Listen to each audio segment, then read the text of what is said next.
Buenas tardes. Muchas gracias por su valiosa asistencia para tratar ya el tema específico de esta mesa, que es movilidad, transporte y vialidad, que es un tema fundamental para el desarrollo de la ciudad de Lima. Y vamos a dar un vuelo solamente sobre toda esta temática, porque aquí lo que queremos hacer fundamentalmente es escucharlos a ustedes, conocer su posición, sus opiniones, sus problemas sobre esta temática fundamental. Por lo tanto, aquí solamente vamos a señalar algunos de los diferentes aspectos del transporte a manera de ejemplos de cuáles son los principales problemas que atraviesa el transporte en la ciudad de Lima. El primero es todo lo referido a la infraestructura vial. El problema medular que tiene la ciudad de Lima es que tiene una vialidad centralista, monocéntrica, o sea, todas las vías principales de la ciudad pasan por el centro, porque Lima se ha desarrollado así. A partir del centro se fue expandiendo hacia el norte, el sur y el este. Y entonces ahí en azul se puede ver cómo los ejes viales principales todos confluyen hacia el centro de la ciudad. Y por lo tanto el centro de la ciudad en general es el que tiene más congestión vehicular, y eso hace que todas las vías estén realmente saturadas en las horas pico.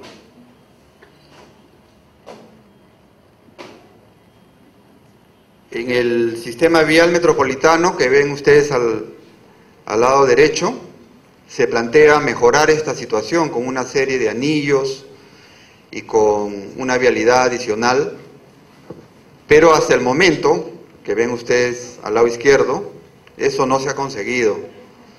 Y por eso es que la red vial de Lima, que se está proyectando en alrededor de 1.800 o 2.000 kilómetros, solamente están habilitados y medianamente habilitados 1.300 kilómetros.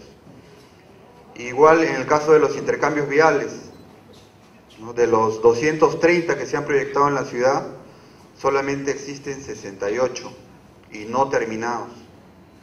Y bueno, no se diga de las ciclovías y de las veredas, que siempre son lo último que se pone en la infraestructura vial, pero realmente debería ser lo primero. En cuanto al transporte en sí, aquí tienen una serie de los problemas principales que ustedes pueden leer ahí, ¿no? Empezamos por lo que es lo más importante, que es la vida humana. La gran cantidad de accidentes de tránsito que ocurren en el país y en Lima en específico. Ocupamos el primer lugar en Sudamérica, ¿no? Es la primera ciudad que tiene mayores accidentes de tránsito. Y la cantidad de fallecidos también es inmensa en relación con otras ciudades latinoamericanas. Y así, la congestión, voy a decir cosas que todos vivimos diariamente. Congestión, excesivos tiempos de viaje, pésima calidad del servicio, numerosas e irracionales rutas de transporte público, sobreoferta, flota antigua en mal estado, excesivo número de operadores, altos costos del transporte, sobreutilización con colectivos y taxis, inequidad y exclusión social, que es el último, pero no por eso el menos importante de los factores y problemas que tiene el transporte urbano en la ciudad de Lima. Y eso nos lleva a todas estas características: demora, sobreoferta, inseguridad, mal servicio, congestión, guerra por el pasajero, contaminación, etc.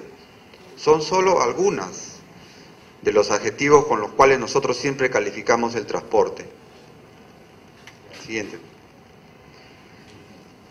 Acá tienen un resumen de la cantidad de accidentes que ocurren en Lima. En Lima ocurren 40.000 accidentes de tránsito al año. y fallecen 500 personas. Y eso va en aumento. Y hemos sacado la estadística de Lima Sur. En Lima Sur hay 4.000 accidentes de tránsito, o sea, el 10% de los que ocurren en la ciudad, de los cuales fallecen 50 personas. Y es conocido que el eje Panamericana Sur-Norte y la vía de evitamiento, o sea, todo el eje regional, es el eje donde más accidentes de tránsito y cantidad de fallecidos hay por este motivo. Luego la congestión vehicular, que ocasiona que las velocidades sean realmente bajísimas. El promedio de la velocidad es 15 kilómetros por hora, es el promedio, no es el mínimo. O sea, hay sitios de la ciudad donde hay 5 kilómetros por hora. Una persona, esa es una estadística, puede perder entre 7 y 8 años de su vida metido en un transporte público. Es increíble, o sea, no hay ningún país, ninguna ciudad en Latinoamérica que tiene ese promedio. Y la gran mayoría de la flota de transporte público actual es muy antigua, tiene más de 17 años como promedio. Entonces realmente la situación es bastante crítica. Sin embargo, hay un alto número de viajes diarios. En Lima Sur realiza el 11.2% del total de viajes metropolitanos, que es 16,5 millones de viajes diarios. O sea, es realmente una cantidad espectacular. Y la gente se mueve de esta forma en la ciudad. Del centro al este hay 755.000 viajes, del centro al norte, siempre es el centro, como hemos visto inicialmente. No hablamos del centro de Lima, sino toda el área central, la que realiza la mayor cantidad de viajes. Todo el mundo pasa por el centro. Y en relación al sur, la relación entre el sur y norte es 26.000 viajes, entre el centro y el sur es 387.000 viajes.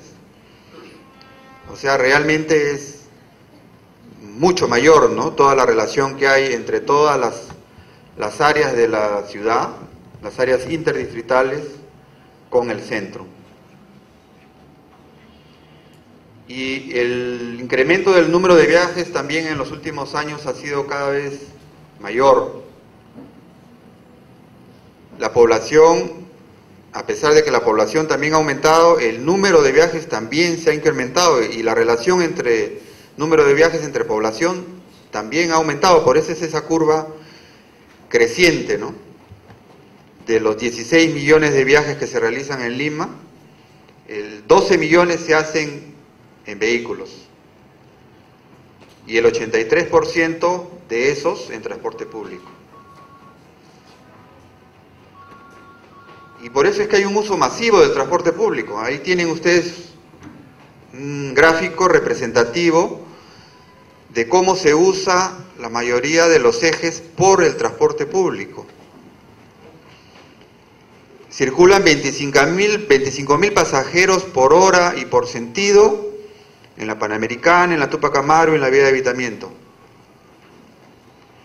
Y 20.000 pasajeros por hora y por sentido en la carretera central y en la Panamericana Sur.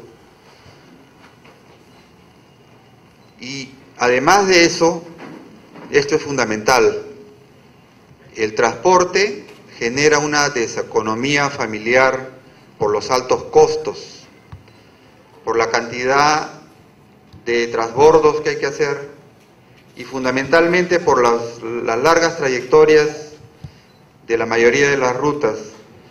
Por lo tanto, la gente que vive en el norte, este y sur de la ciudad es la que más gasta en transporte. Se estima que 2 soles diarios, en su mayoría, es lo que se gasta en estas áreas.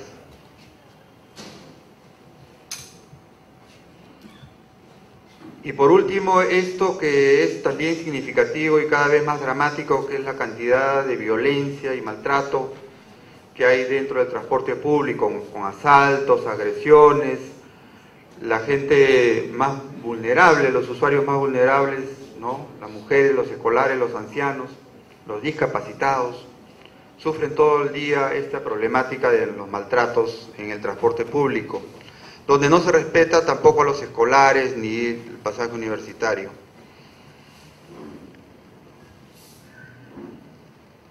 Esto tiene una razón fundamental, que es que las empresas de transporte realmente no son empresas, sino son concesionarios. La gran mayoría son afiliadoras. Ellos son especie de, como se dice ahí, empresas cascarón, o sea, no tienen realmente una actividad empresarial en el transporte, sino se dedican a alquilar las rutas de transporte a los transportistas, que son dueños de vehículos. Y por lo tanto, por ejemplo, en el tema de accidentes, ustedes han visto, para poder sancionar a una empresa es casi imposible, se termina sancionando al conductor, porque la responsabilidad de la empresa está diluida.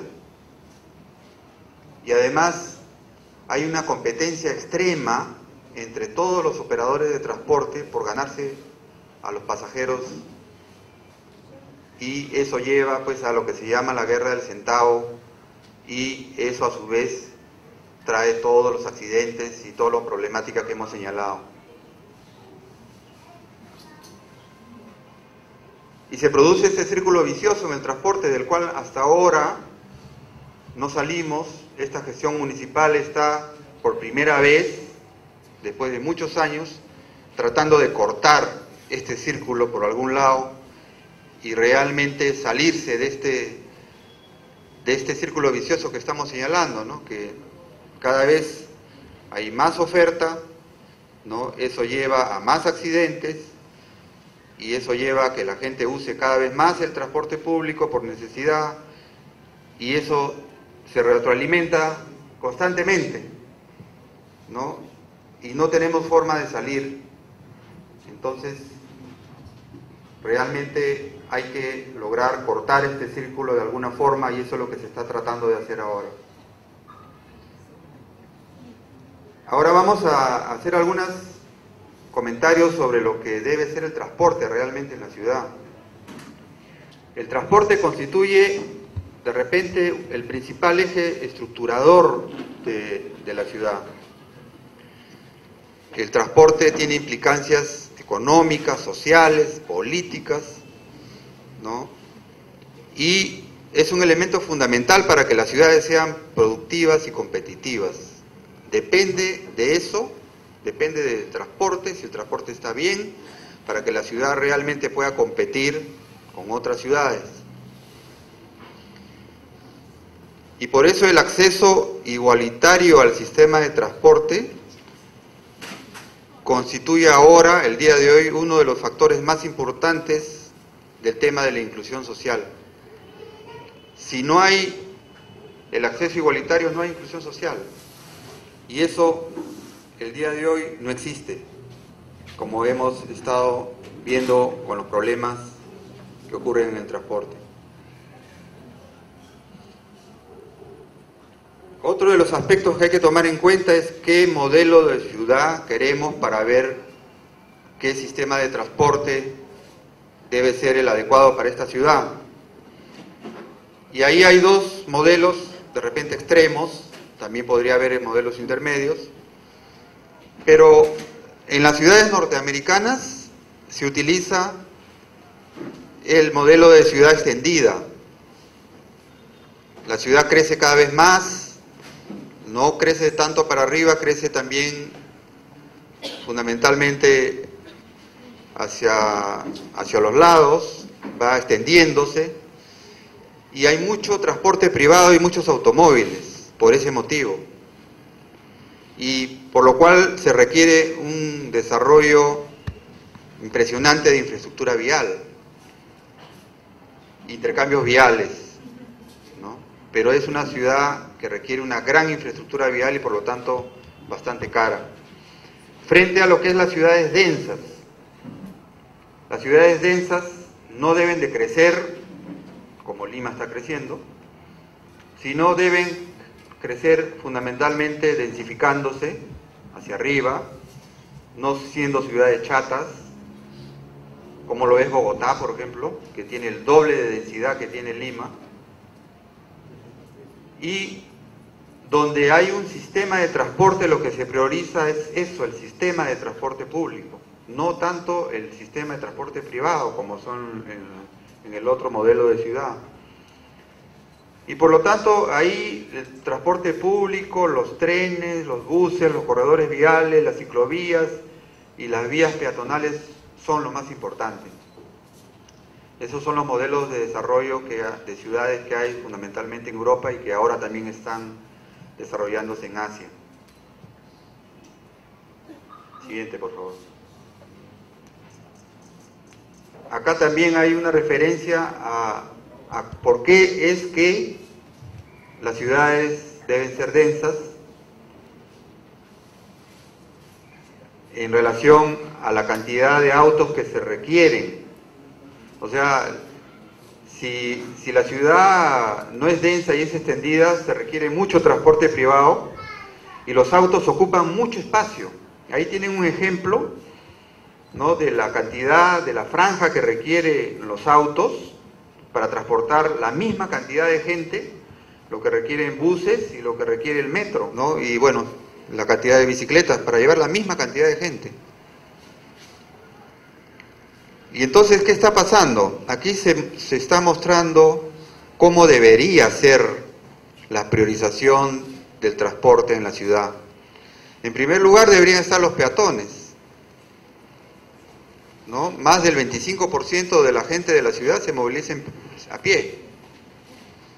Sin embargo, no existe esa prioridad para los peatones. En segundo lugar, los ciclistas. En tercer lugar, el transporte público. Y en último lugar, los autos. Esto no ocurre hoy día ocurre exactamente al revés, ¿no? La ciudad se diseña para los autos fundamentalmente. Durante todos estos años esa ha sido la tendencia, ¿no? Estamos tratando de darle vuelta a este modelo para que la ciudad realmente sea para los seres humanos. Y por eso se necesita un sistema sostenible de movilidad y transporte, donde se privilegia al peatón, al ciclista y al transporte público. Y se debe desalentar el uso del transporte particular. Y por lo tanto, el espacio público debe ser destinado con esa priorización, ¿no?, a los peatones, a los ciclistas y al transporte público.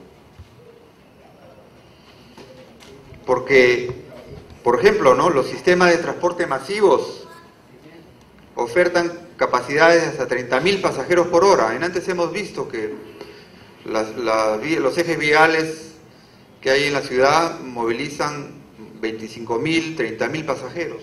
Entonces es ideal tener estos sistemas de transporte masivos, sea sistemas de buses o sea el propio metro.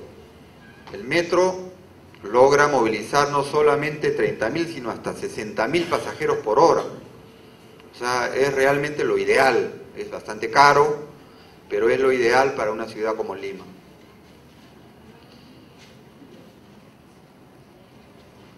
Y aquí vamos a mostrar algunas ideas de lo que debería hacerse, ¿no?, de lo que debería hacerse en Lima para que Lima mejore. Primero, en cuanto a vialidad, deberíamos tener realmente una infraestructura vial macrorregional como se muestra en ese esquema. Ahí se puede ver cuáles son las principales vías, carreteras que requiere el departamento de Lima, porque ustedes saben, ahorita uno se va por la carretera central y está realmente súper saturada. Y es la única vía que comunica el Lima con la sierra. Se tiene que habilitar la carretera Callao-Canta, no está habilitada. La carretera Lima-Huarochirí, a medias habilitada. Huaral-Cerro de Pasco, que tampoco está habilitada. Cañete-Yauyos y Huacho-Ollón. Son ejes que se tienen que habilitar realmente porque Lima está desconectada del resto del país, por eso que se concentra todos los flujos vehiculares en la Panamericana y en la carretera central. Otro tema fundamental es la infraestructura portuaria. Cuando hablamos de Lima y el Callao juntos. El Callao tiene el puerto, pero Lima sin el puerto tampoco funciona. Entonces, la infraestructura portuaria sí se está desarrollando en los últimos años, y por eso es que el puerto del Callao en este momento moviliza el 90% del tráfico de contenedores a nivel nacional y ocupa el primer lugar en Sudamérica en el movimiento de contenedores. Han habido inversiones importantes en el Callao que se siguen haciendo y esto se debe de mantener, pero esto causa también un gran impacto en la ciudad, porque la carga que llega a este puerto pasa por la ciudad y por eso es importante toda la vialidad regional que hay que implementar en la ciudad de Lima. Igual es con el aeropuerto. El aeropuerto también ha tenido, a partir del 2001, una serie de desarrollos y de inversiones importantes que han duplicado las áreas de plataforma, triplicado el número de estacionamientos de aeronaves, etcétera. Y ello ha permitido, a partir del 2001 a la fecha, triplicar el movimiento de pasajeros y duplicar el movimiento de aviones. Entonces, el aeropuerto también forma parte de una infraestructura fundamental para el desarrollo de la ciudad y que también impacta en la propia ciudad. Y por eso es que la infraestructura vial que requiere la ciudad de Lima se tiene que desarrollar en ese sentido, ¿no? Terminar de hacer la vía expresa Panamericana Norte, vía de evitamiento Panamericana Sur, que no es una vía expresa. Se tiene que lograr conectar con libre movimiento de vehicular a todo lo que es la Panamericana. Se tiene que hacer la autopista Ramiro Prealé, que también es fundamental para toda la vialidad regional. Se tiene que hacer la vía periurbana de Lima y la vía periférica, el periférico vial norte. Son, digamos, las grandes inversiones regionales que requiere la ciudad para su desarrollo. Y se tienen que hacer los 3 anillos viales que están ahí representados y que están previstos justamente para evitar que toda la vialidad de la ciudad pase por el centro. Y por último, se tiene que implementar un sistema integrado de transporte. Esto es lo fundamental. Y esta es la relación que hay entre la vialidad regional y la vialidad metropolitana. Ahí ustedes pueden leer los 7 pasos que esta gestión municipal está dando para mejorar el transporte público. El congelamiento de la flota, el establecimiento del bus patrón, la definición del sistema de corredores, el ordenamiento del transporte público, el programa de chatarreo, la racionalización de rutas y la adecuación de consorcios. Y junto con eso, implementar los corredores de transporte masivo en la ciudad, que se están haciendo. El gobierno central también en esto está colaborando. Y los corredores complementarios, que son 10 corredores que se están implementando en la ciudad. Esto es fundamental para corregir toda la situación anómala que se ha presentado en el diagnóstico del transporte. Siguiente, por favor. Bueno, eso es todo y muchas gracias.